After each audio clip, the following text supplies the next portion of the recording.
So today we are learning about animal classification, which means that how do I put animals in different groups, right?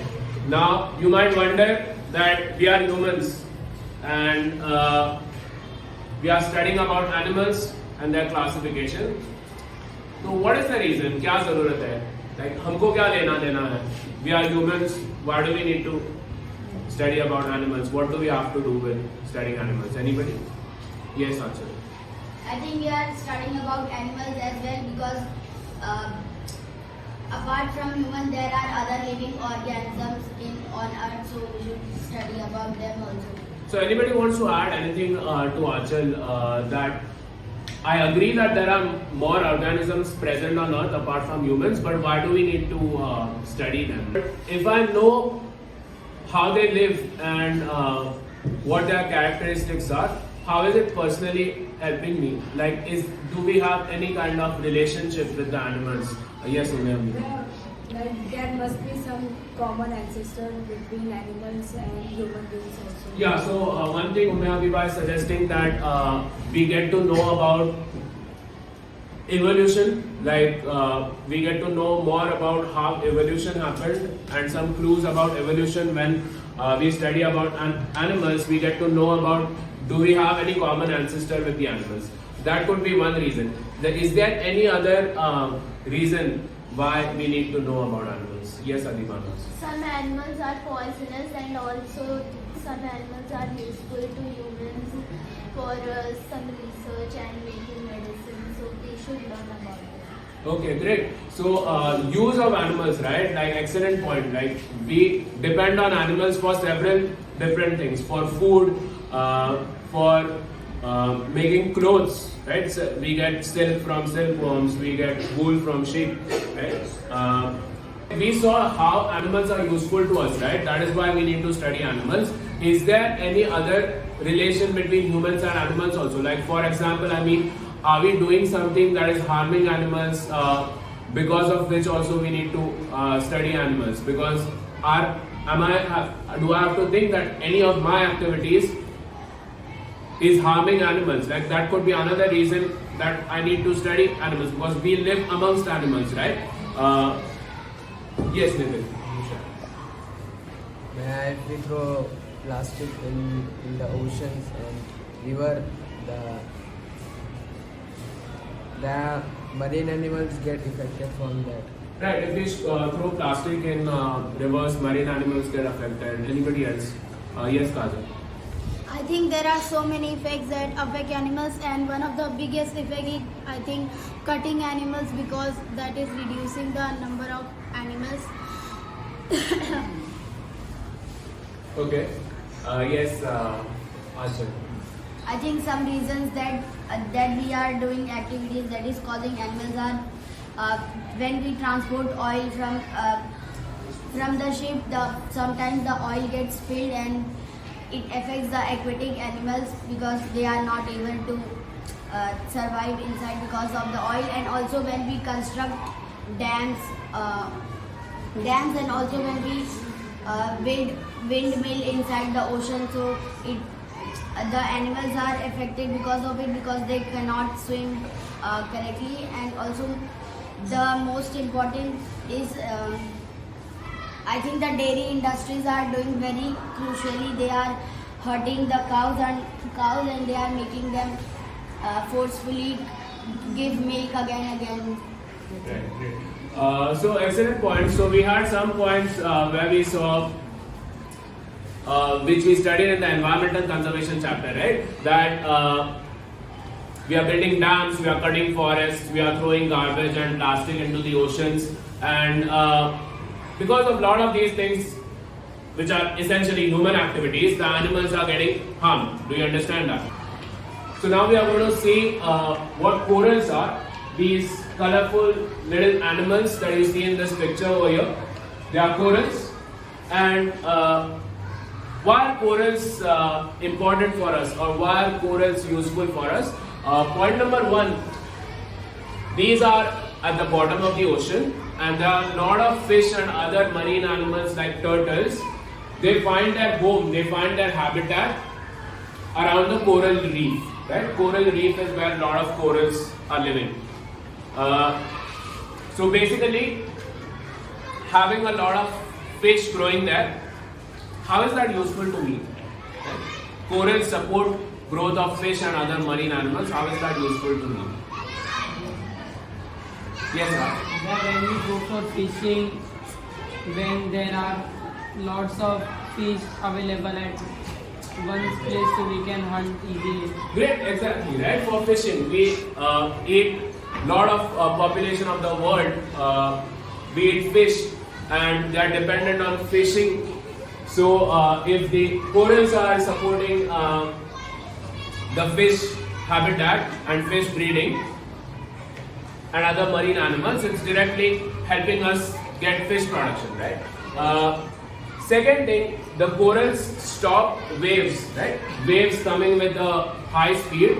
The corals act like a barrier to reduce the speed of the waves, and it can help cities from tsunamis and waves of sea striking the land. Where else have we seen this? Have we seen this anywhere else? Of someone protecting, yes, people. Mangroves, right? Great. Mangroves do the same job. We also saw that mangrove ecosystem supports fish also, right? So corals are almost similarly acting like mangroves. Also, many of the corals are used for making certain medicines that are used to treating some diseases, right? So, we learned about 3 uses of corals. Can anyone give me the 3 uses of the corals? First one. Yes, Adivana. They are a home for tortoise and other fishes. Yeah, they are home for tortoise, other fishes. Yes, Atul. They stop waves in the oceans. They stop waves on the ocean. How is that helping me? So the city does not get flooded. Yeah, it doesn't get flooded. I'm helping against tsunamis. And third point. Yes, Asim. Making medicines from it. Making medicine from them. So we know how corals are helpful for me, right? Now we are going to learn about something that is happening, which is called as coral bleaching. Right? What is coral bleaching? Is that corals are turning white. Okay? And why are they turning white? I am going to give you a small infographic, a small chart which explains why corals are bleaching or why they are turning white. You are going to sit in your group, have the next 5 minutes, try to read through this, discuss amongst yourself, understand why corals are getting white, why they are bleaching, and then we have large group answers. Is that clear?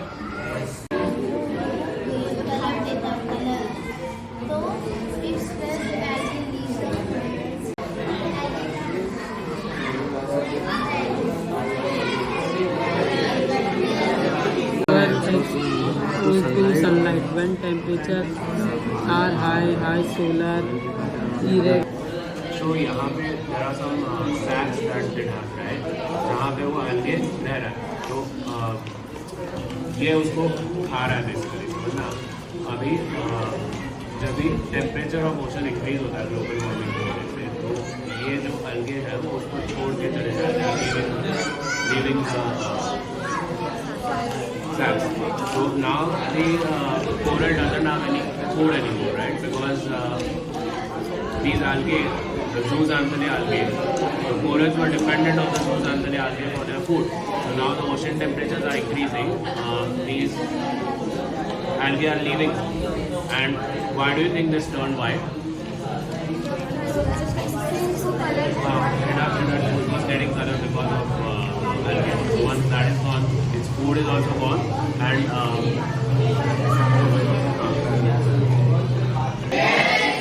so we want to hear from different groups of what did you learn about corals and why do you think corals are bleaching? Right? Any group wants to start? Yes, Archit. I think corals get bleached because there is algae bloom that is present on coral tissues, and these algae are like source of food of coral, but due to a lot of increased temperature or pollution, the algae leave the coral tissues. That's why the corals are leaving their source of food, so they become very bleach white and pale. Okay. Let's pause over here. Thank you, Achal. Does anyone know what is the name of these algae that are present on the? Yeah, it's zooxanthellae, right? So these zooxanthellae algae, they are acting as one. What is their first purpose for corals? Yeah, they give food to the corals. And second, there is one more thing that they are doing. They are giving color to the corals. Now, these zooxanthellae are leaving the corals, because of which what two things are happening to the coral again? Yes, Asif. Stress due to increase of No. What happens when the algae leave the corals? For the coral, what is the effect on them? the color of coral gets changed. Yeah, the color is going right because the algae themselves are giving the color to the corals. When the algae is gone, the color is gone. That is what is called bleaching. They are turning white. And Varsha, second.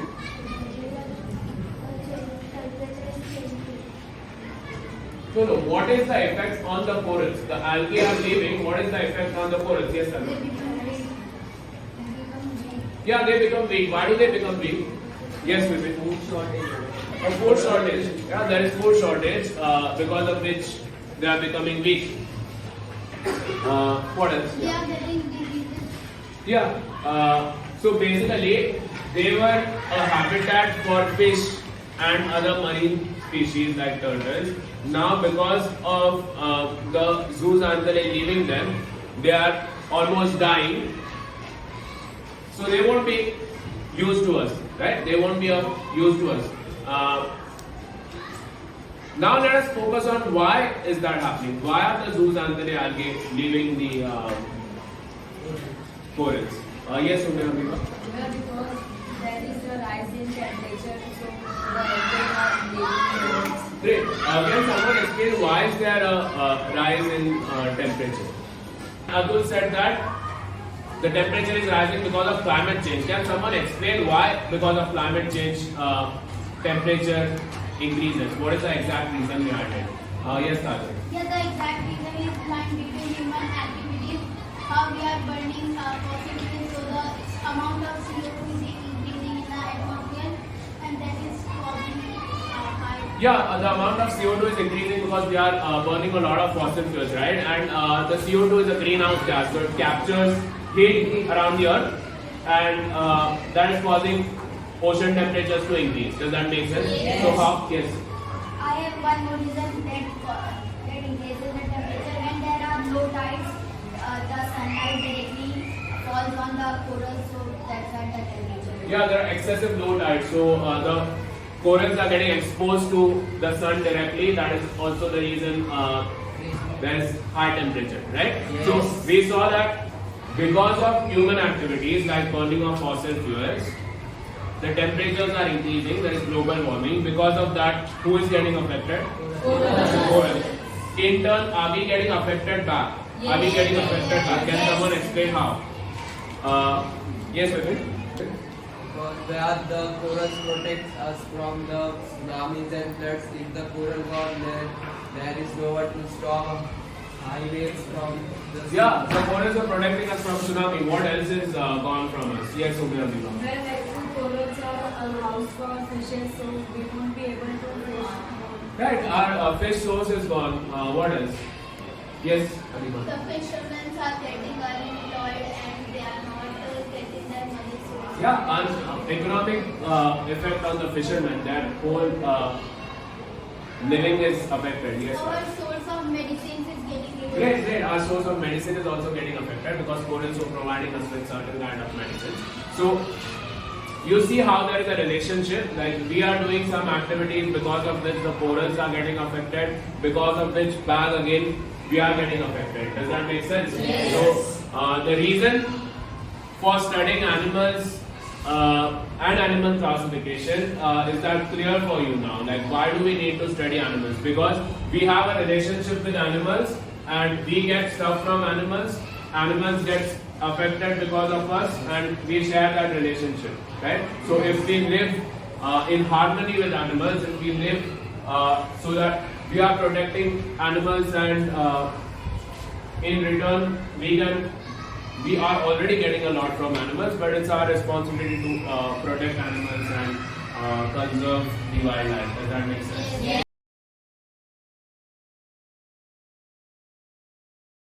So now we are going to look at what all different phyla the animals are divided into. Phyla means a group.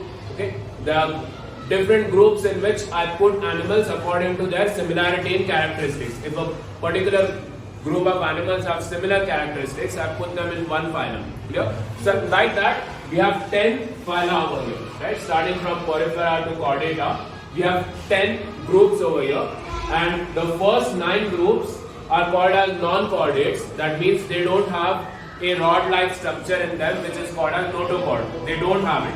So first 9 phyla are called as non-chordates, and the last phylum, that is Chordata, is the only phylum that is chordates. Right? That means they have a notochord in them, they have a rod-like structure in them. Does that make sense? Yes. Yeah. Now,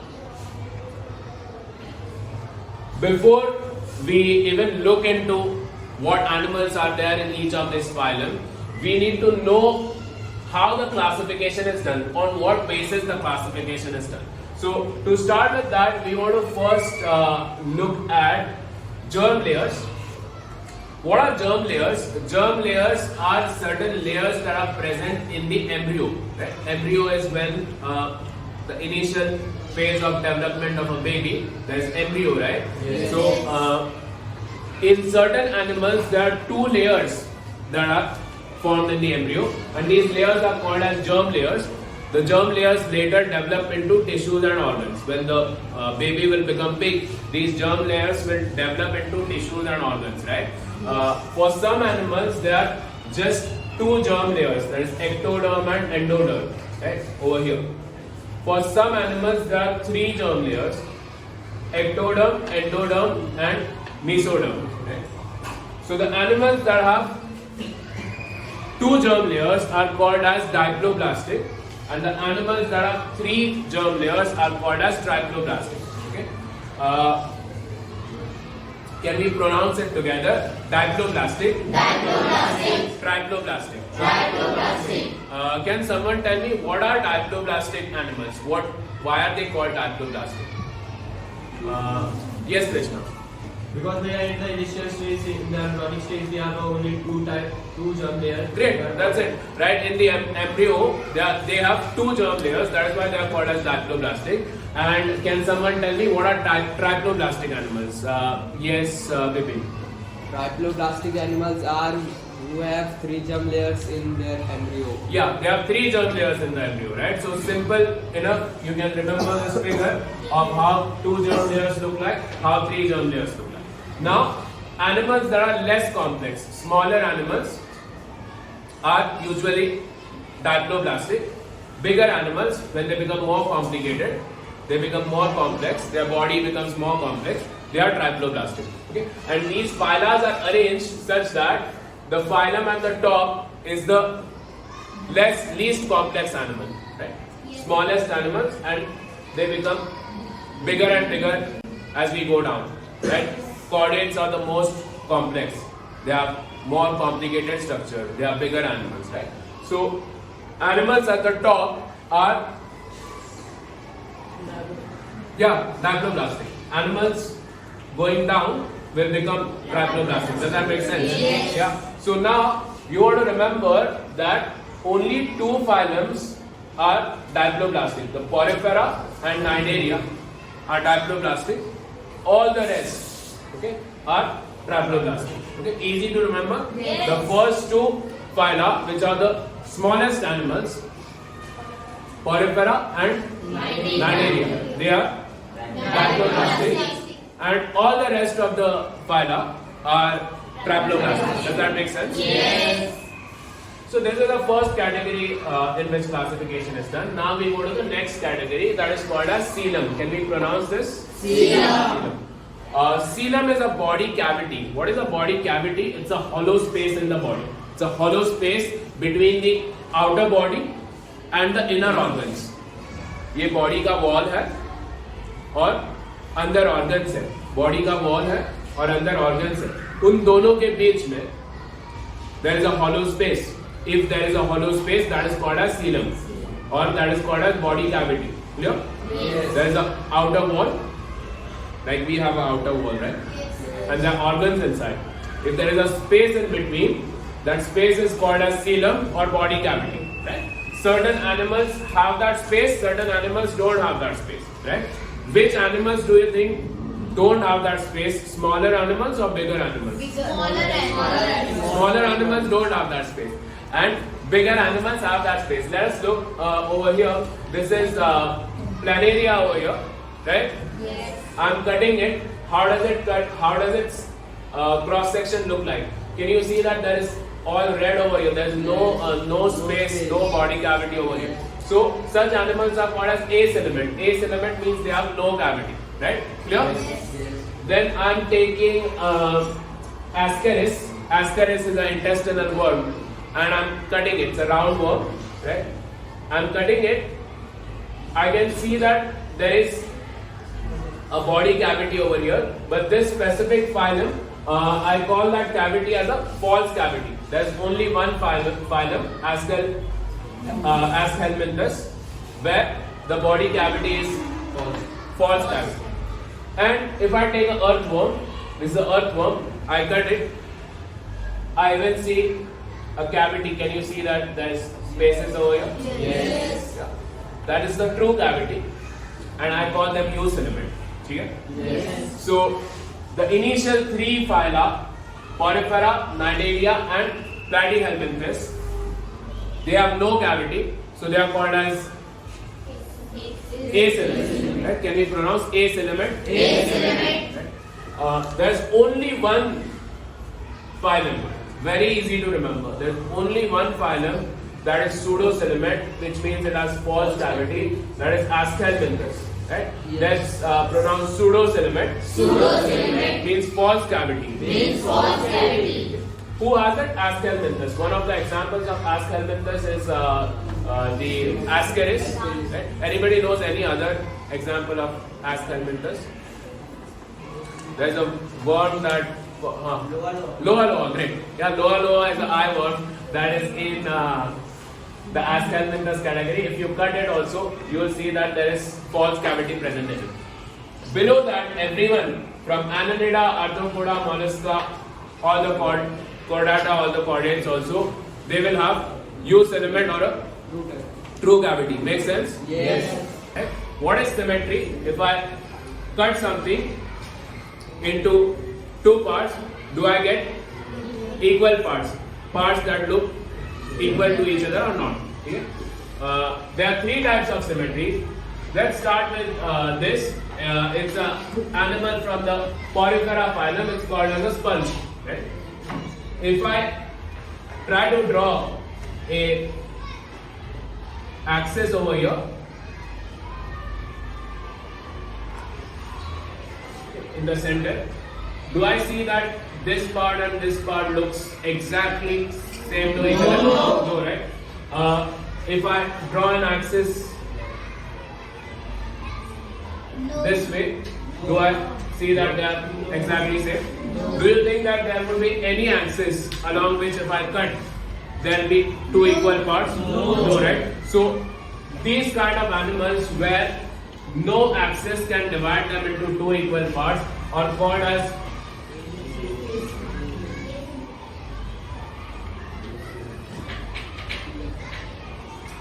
asymmetric. That means they have no symmetry. Does that make sense? Yes. I'm looking at the cockroach now, and can there be an axis that can divide it into two equal parts? Yeah. So if I draw this axis, the cockroach is divided into exactly two equal parts. This is called as bilaterally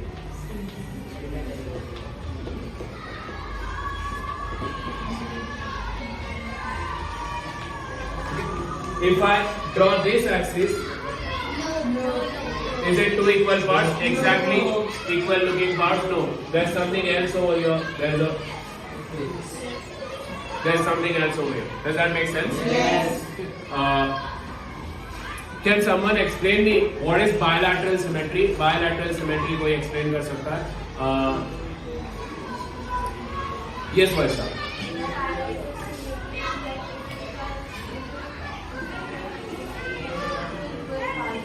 Yeah, we get two equal parts. But how many axes are there such that we can get only one axis, right? So bilateral symmetry is when there is only one axis present, such that when I cut, I get two equal parts. Make sense? Yes. Anybody can give me any other animal that you know that has bilateral symmetry?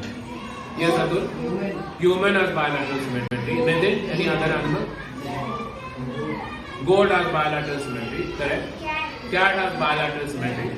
Bat has bilateral symmetry. Excellent. Yeah, so dog has bilateral symmetry. Okay, let's move on. So there are many animals which have bilateral symmetry. Now let's go to the third category. You see a starfish over here? Beautiful starfish, right?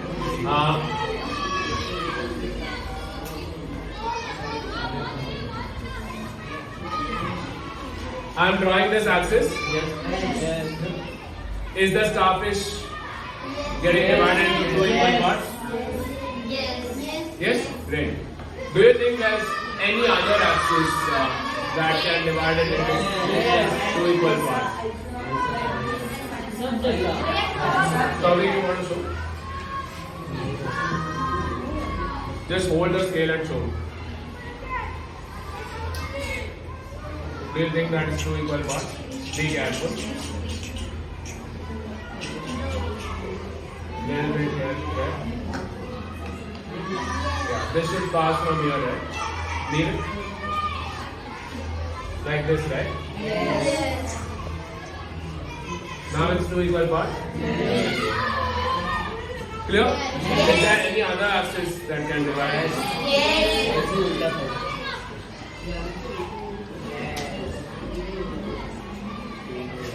Right? Yes. So there are more than one axis which can divide the starfish into two equal parts. Clear? So when there are more than one axis that can divide it into two equal parts, it's called as radial symmetry. Is that clear? Yes. Usually radial symmetry is shown by species that are like cylinder, like a cake, right? I can cut the cake along many axes such that I get two equal parts, right? This one over here is jellyfish. Right? Do you think that there will be only one axis? So jellyfish, the top of the jellyfish is like an umbrella. Top of the jellyfish is like an umbrella. Think about an umbrella. Is there only one axis along which I can cut an umbrella, or there are multiple axes? Multiple axes. So I can cut the jellyfish like this from the top. I can cut it like this from the top. I can cut it like this from the top. Imagine looking from the top, right? So what symmetry does the jellyfish show? Radial symmetry.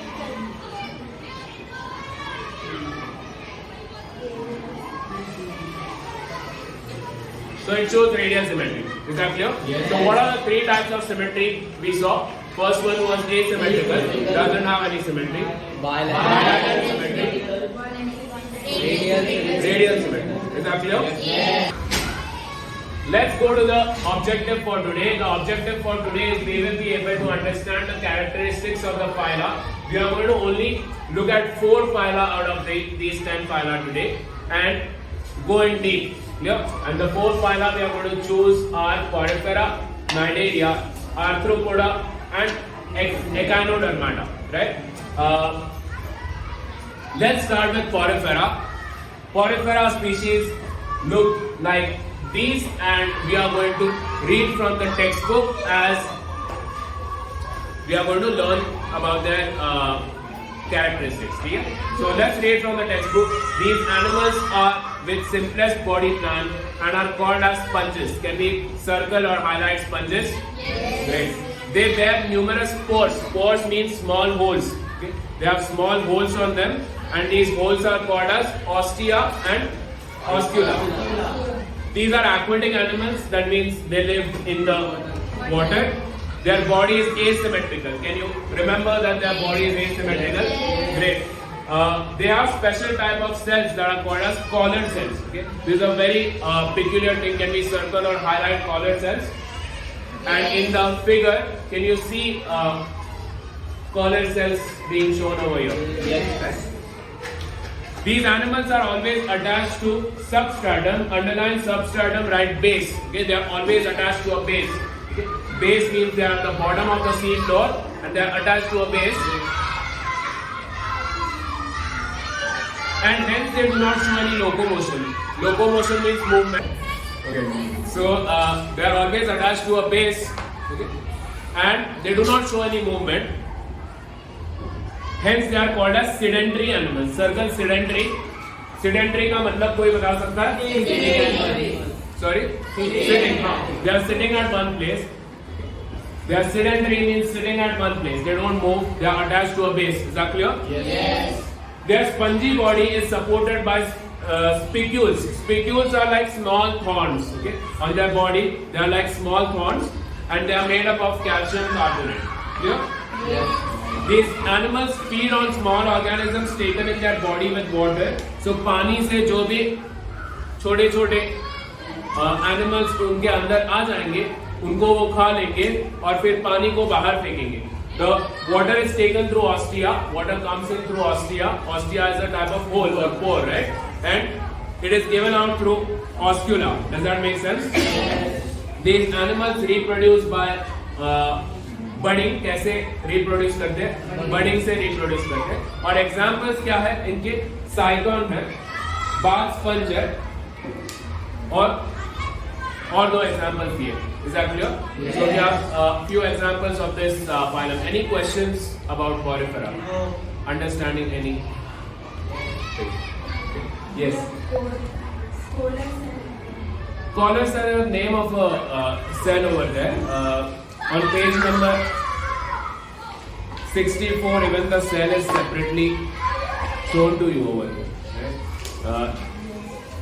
This is a collar cell over here. Right? There are specific cells that are present in Porifera. The next phylum, that is Arthropoda. Let's pronounce together Arthropoda. Arthropoda. So arthro means joints. Okay? Like I have a joint here, right? That is arthro. Right? And poda means legs. So they have jointed legs or jointed appendages. So their name itself suggests that they have joints in their legs. Is that clear? Yes. So like for example, cockroach is an arthropoda. Can you see that its leg has a joint in it? Yes. Clear. So the name itself suggests that they have jointed appendages. Planet Earth has the highest number of animals from this phylum. So Earth पे सबसे ज़्यादा जो animals है वो कौन से phylum से है? Arthropoda. These animals are found everywhere. They are found in even deepest oceans. They are found in mountains. Everywhere these animals are found. Their body is triploblastic. We saw that. ये सब लोग ट्रैप्लोब्लास्टिक है, right? So their body is ट्रैप्लोब्लास्टिक. मतलब anybody can tell me what ट्रैप्लोब्लास्टिक is? Yes, Varsha. Yeah, there are three germ layers in their embryo. Clear? Nice. They are use element. That means they have a true cavity. Clear? And they are bilaterally symmetrical. That means if I have an axis, gets divided into two equal parts, then just one axis, right? And their body is segmented. Their exoskeleton, that means the outer covering of their body. What is exoskeleton? Outer covering. It is made up of a natural polymer called as chitin. Right? It's made up of a natural polymer called as chitin. Right? This is a very important information. They have a thick outer covering made up of chitin. So that is called as exoskeleton made up of chitin. And examples, they are unisexual.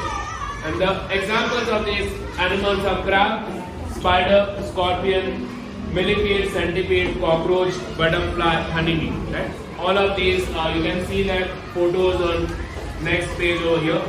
You will see All of them have jointed appendages. You will see all of them have an exoskeleton made up of chitin. Is that clear? Yes. All of them are bilaterally symmetrical. That means only one axis can divide them in two equal parts. Yes. Clear? Yes. Let's go to the last phylum, that is Echinodermata.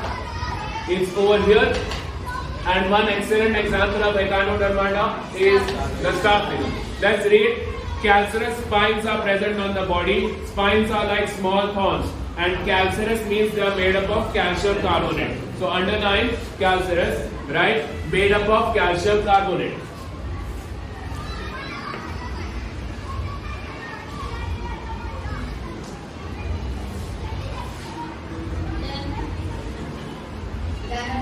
Made up of calcium carbonate.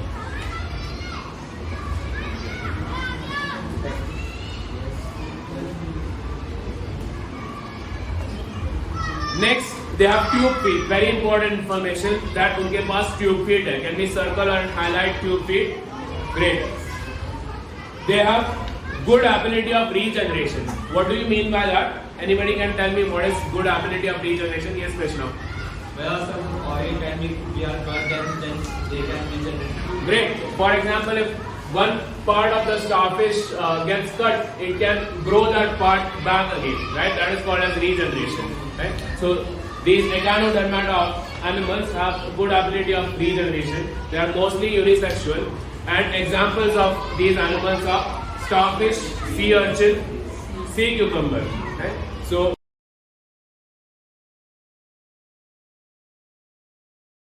now I'm going to give these charts to you. One group will get 2 charts, and I have photos of these phyla put on them. You are going to use your textbook and in your own words, in short, as a group, write few characteristics of each of the phylum. Is that clear? Yes. While you are working, you are also going to learn those characteristics. So it's not just about making the chart. You want to also learn, so that if I ask you after the chart making, you should be able to write a few characteristics of each of the phylum. Is that clear? Yes. So I'll give you a few sketch pens and the chart. You will work in your group for the next 10 minutes and list down the characteristics of each phylum and learn the characteristics. Is that clear? Yes. Great. Scorpion बस 3-4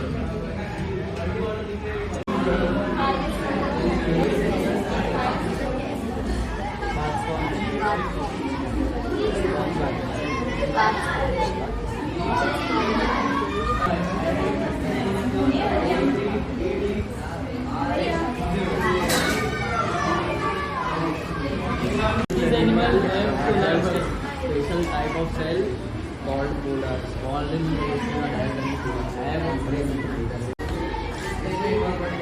of cells found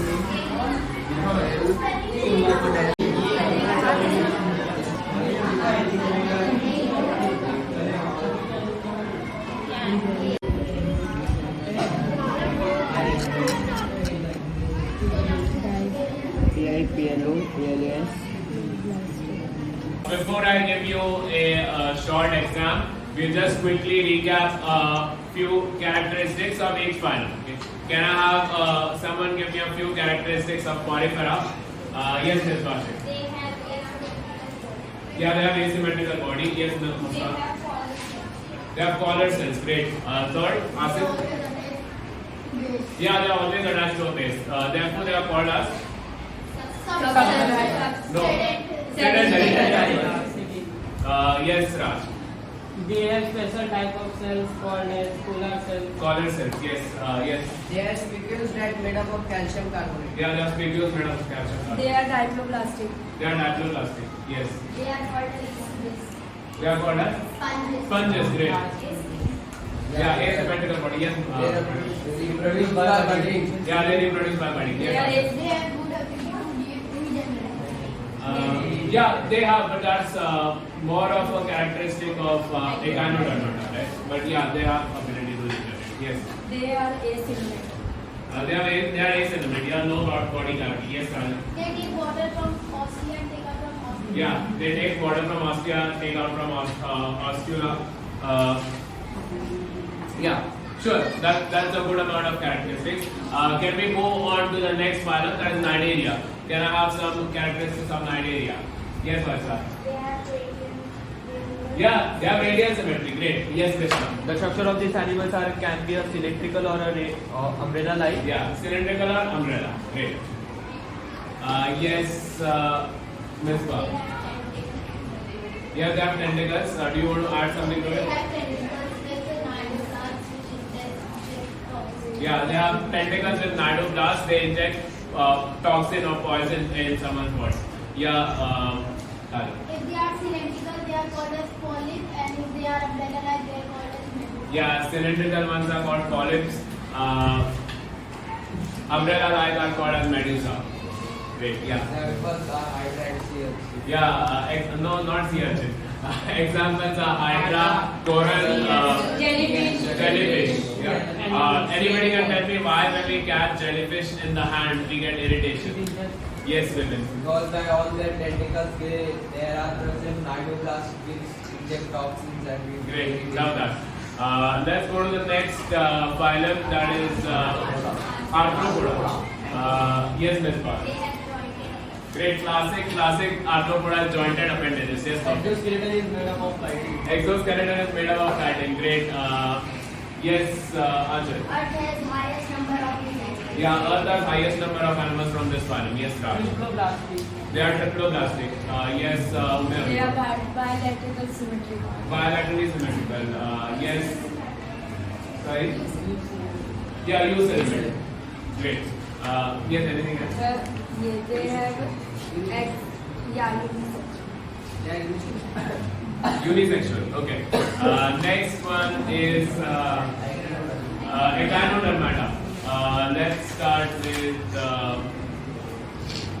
Asit. They have radially symmetry. Yeah. Adult stage, they are radially symmetrical. they have Yes. good ability to regenerate. Yeah, they can regenerate very well. They Yeah. are bilateral symmetry at larva stage. Yeah, they have bilateral symmetry at larva stage. Yes. Yes. They have calcareous spines. Yeah, very important. We had a photo of starfish here, and you could see on the body of the starfish there were thorns. They have calcareous spines. Yes, Krishna. They have good ability to regenerate. Yeah, regenerate. Yes. they are triploblastic. Yeah, traploblastic. Yes, Varsha. Tube feet. Excellent. Classic for Echinodermata. They have tube feet. Yeah.